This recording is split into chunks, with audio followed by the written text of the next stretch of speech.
In this video, guys, let's talk about emotions in trading. Stay tuned. Hey traders, warm welcome to you. All right, so you're in this scenario. You are about to pull the trigger on a trade. It's setting up nicely. It comes to a level, bang, shoots off without you. What do you feel? You feel frustrated? Do you feel annoyed? How did it make you feel? And then how do you react from that? Do you then chase the market and go in anyway? Or do you go, no, I'm not going to chase. That's bad. Shouldn't be FOMO'ing into trades. I'll wait. But secretly you're sitting there stewing, frustrated, eagerly looking for the next opportunity that might not be the best opportunity, just to get back the money that you would have made on the trade that you missed by a few seconds.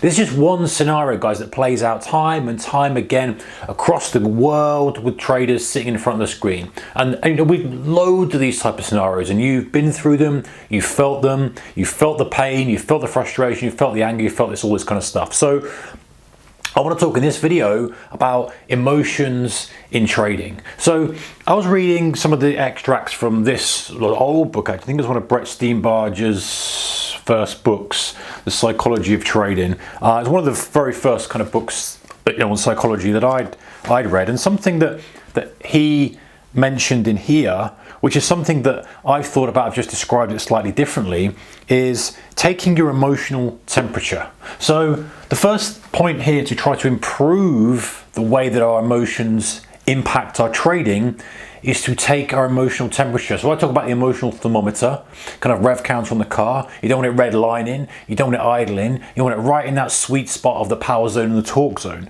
And Brett says here, an important step in creating links between purposeful behavior and emotional arousal is periodically taking your emotional temperature.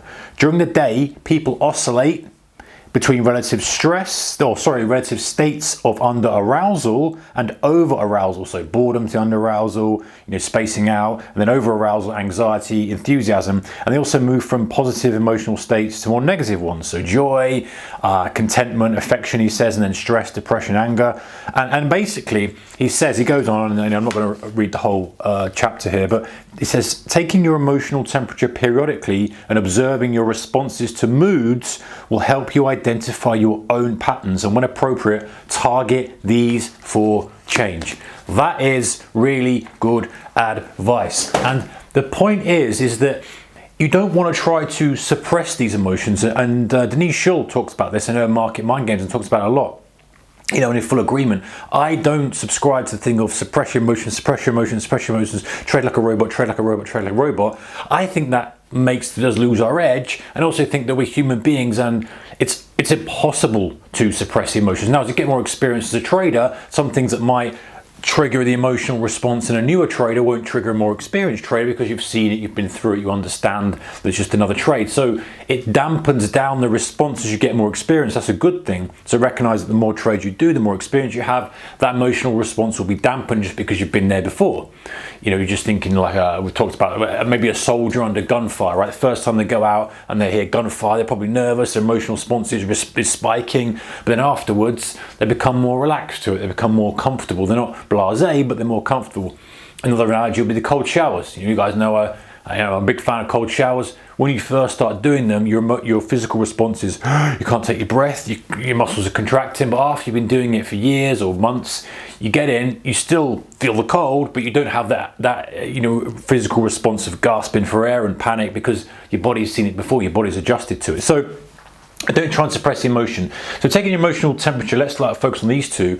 That's just understanding how you're feeling and stepping out and having a bird's eye view, or looking at it from a bird's eye view, should I say, as to how you feel. So it's very difficult sometimes to observe it when we're in the heat of the moment.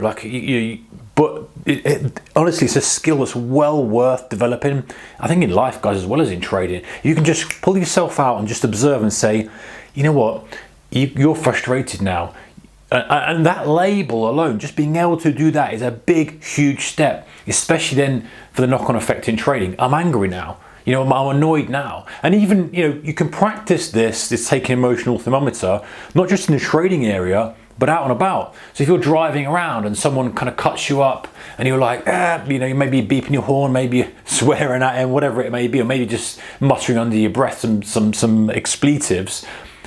At that point, it's not to suppress it, but it's to step back and go, oh, you know what, I can see some anger there. You're angry at that guy. And then that's the first step to dealing with it. We'll talk about that in a moment. But it's the same with anything. So if you can get better at doing that and recognize it, and don't belittle yourself or berate yourself for feeling that. So if you're in a trade, you miss a trade, you know, if you get stopped out, don't you know, say, oh, I shouldn't be feeling that, but just recognize it. That's the first step, to recognize it. That's annoyed me, that.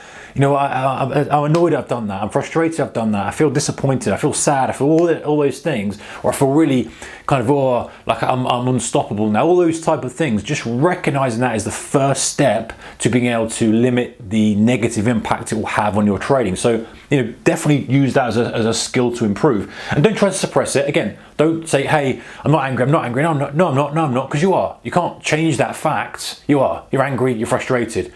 You can't say, no, I'm not, don't want to feel it. It's just completely going against everything, you know, that is true, if you like. It's there, it's happening, you're feeling it. If you deny it, then your subconscious is only going to say, well, you're lying to yourself, mate. You're lying to yourself because we know you're frustrated, you missed that deal. We know you're frustrated, you got stopped out. You can feel it, you're feeling it inside you, and you're telling yourself you're not. You know what, it just doesn't make any sense. So, you know, don't suppress it, acknowledge it. And then we go to say, okay, what happens now? And I guess I've missed off a little bit here, but let's talk about this. What happens now? And then you start to run through the sequence in your mind. You know, your feeling has an impact on what you do next. You know, if we use that car analogy, right? The guy's cut you up, and you're annoyed. Now, your emotional response is going to potentially impact how you respond physically to that. So if your emotional response is, I don't care, I'm not bothered, then you're not going to do anything, are you? You're going to probably drop back a little bit, give the guy a bit of room, carry about your day, he goes off to the next junction, you carry on. You're not even thinking about it. Now, if you're angry and you want to get him back, maybe you'll overtake him and cut in front of him. Maybe you go alongside him and kind of swear at him. Maybe you'll be sitting on your horn. Maybe you'll be sitting right up his bumper and, you know, flashing your lights. Or I'm making a point here, but that is the consequence of the emotional response of anger. Same with the market. Let's go to the parallel of the market. You feel frustrated, angry about getting stopped out.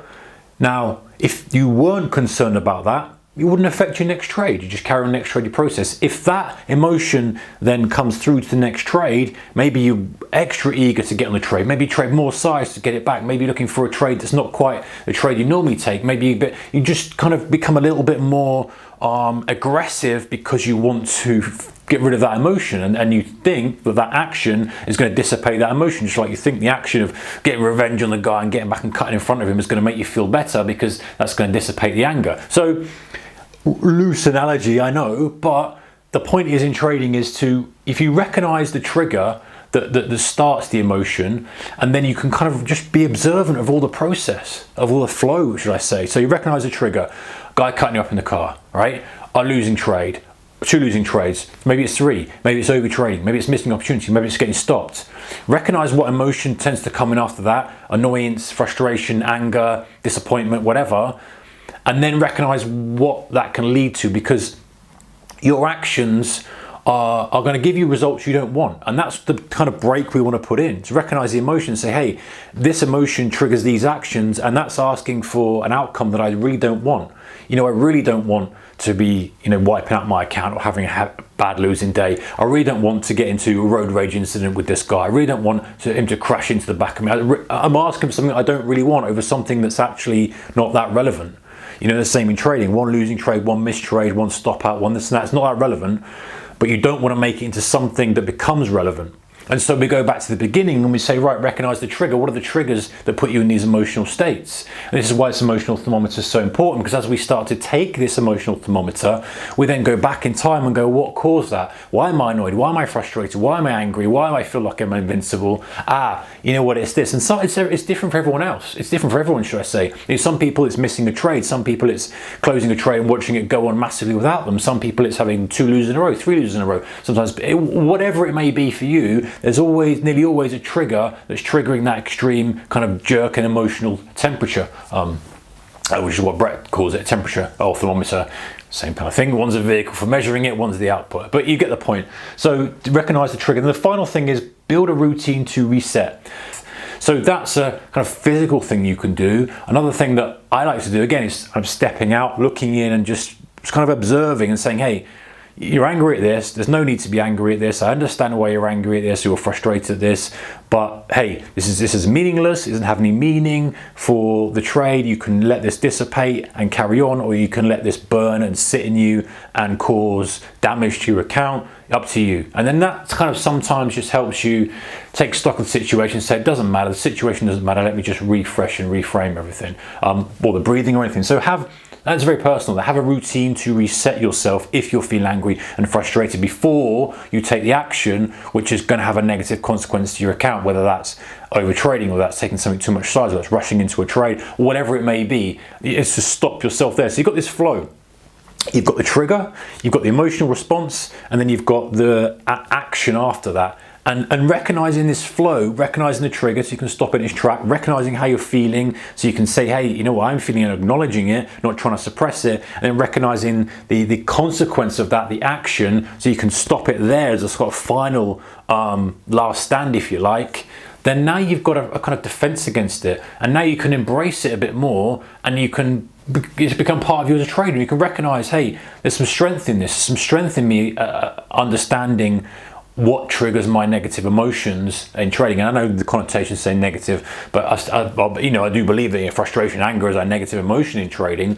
Not that we're going to suppress it, but we still acknowledge it. So now you've got a flow, and if you can recognize that flow, and at all the points you can observe and interject, you can stop the output, which is potentially you doing something that's damaging your trading account. It means you're not going to trade on tilt, you're not going to do stupid trades. We limit the stupid trades, let's say, and the growth aspect of your account will be far more significant, because you know that if you reduced your massive losing days, your massive losing trades that were done on emotion, you're probably in a far better position. Anyway guys, I hope you have enjoyed this video, emotions in trading. Bit of a longer one today, but I hope you find some value from it. If you have, you know what the score is, guys. A thumbs up is much appreciated. It tells me that you like this kind of stuff and you want to hear more, and you think I've got something to add to your trading. Thank you guys, take care, see you next one, bye bye.